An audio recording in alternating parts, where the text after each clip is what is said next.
ہمارا کیا ہے بیان کرنے کی کوشش کروں گا۔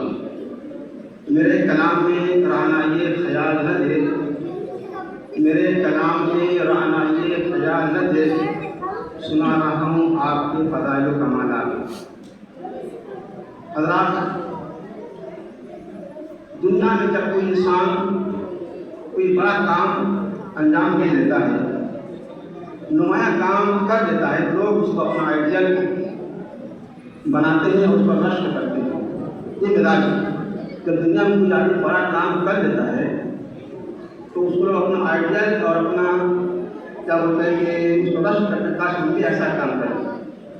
آؤ ہم پوچھتے ہیں قرآن سے، پیغمبر اعظم صلی اللہ تعالیٰ علیہ وسلم سے، اسلام سے، تیری نگاہ میں قابل رشک آئیڈل کون ہے؟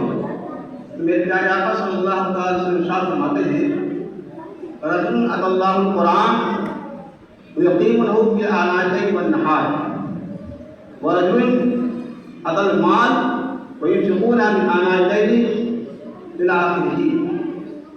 سرکار فرماتے ہیں کہ اسلام کے نزدیک میری نگاہ میں سب سے قابل رشک وہ آدمی ہے جس پر اللہ تعالیٰ نے قرآن کا علم دیا اور اس علم کو صبح و شام لوگوں میں تقسیم کر رہا ہے۔ اور دوسرا آدمی وہ ہے جس کو اللہ نے مال دیا، وہ اپنے مال کو صبح و شام اللہ کی رضا کی حصولی میں خرچ کر رہا ہے۔ الحمدللہ آج ہماری اس مسجد میں دونوں طرح کے موجود ہیں، قرآن پڑھنے والے بھی، پڑھانے والے بھی، اور سارے سرور موجود ہیں۔ تو قرآن کے صدقے میں اللہ آپ کو کیا مقام عطا فرماتا ہے، آپ سنیں، اپنے اندر شوق پیدا کریں۔ آخرت میں قیامت میں اللہ تعالیٰ قاری قرآن کو، عالم قرآن کو، حافظ قرآن کو یہ مرتبہ عطا فرمائے گا کہ قیامت میں قرآن اور صاحب قرآن دونوں حاصل ہوں گے۔ یقول قرآن یا رب حلق، قرآن کہے گا اے اللہ سے لباس پہنا کرامت کا۔ پھر اللہ فرمائے گا، اللہ فرمائے گا اللہ اس بندے کو اور عطا فرما۔ اللہ پھر اسے کرامت کا لباس پہنائے گا سر سے پیر تک۔ پھر قرآن کہے گا اے اللہ تو اس سے راضی ہو جائے گا، اللہ اس سے راضی ہو جائے گا۔ اور پھر یقول صاحب قرآن، قرآن سے کہا جائے گا صاحب قرآن سے قرآن پڑھتا جا، جہاں تک پڑھتا جائے گا وہاں تک تیری جنت میں آخری منزل ہوگی۔ آپ دیکھیں یہ شرف حاصل ہوتا ہے قاری قرآن کو، حافظ قرآن کو، عالم قرآن کو۔ یہ تو آخرت میں قرآن کی وجہ سے آپ کو یہ شرف حاصل ہوگا۔ دنیا میں قرآن سے کیسے آپ کو فضائل حاصل ہوتے ہیں، ایک حدیث پاک تاریخ احسان میں یہ حدیث لکھی ہوئی ہے۔ فرماتے ہیں اللہ کے رسول صلی اللہ علیہ وسلم کے پیارے صحابی حضرت حذیفہ رضی اللہ تعالیٰ عنہ مکہ سے مدینہ گئے، اس لیے گئے تجارت کی غرض سے۔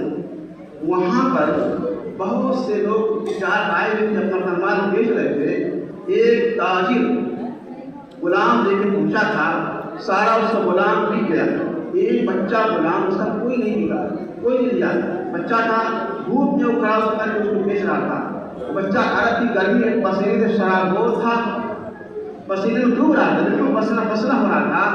ایک خاتون ایک پوشیدہ تھا، ان کے پاس سے گزر ہوا، اس بچے کے مالک سے پوچھتی ہے تم اس بچے کو دھوپ میں کیوں کھڑاتی ہو؟ وہ کہتا ہے میں اس کو بیچنے کے لیے آیا تھا، جب تک یہ بک نہیں جائے گا میں اسے دھوپ میں کھڑا کر لوں گا۔ اس بچے پر اس عورت کو ترس آیا اور اس عورت نے اس بچے کو خرید لیا۔ اب اس خاتون کا چہتا ہوا مدینے میں ایک فلاں خاتون بڑی رحم دل ہے، اس نے فلاں بچے پر ترس کھا کر کے اس غلام کو خرید لیا۔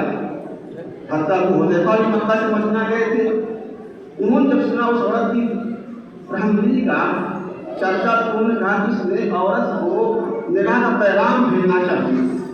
نکاح کا پیغام بھیجا، نکاح ہو گیا۔ اب یہ ابو حذیفہ اس عورت کو لے کر کے اور اس غلام کو لے کر اس عورت نے خریدا تھا مکہ ہے تو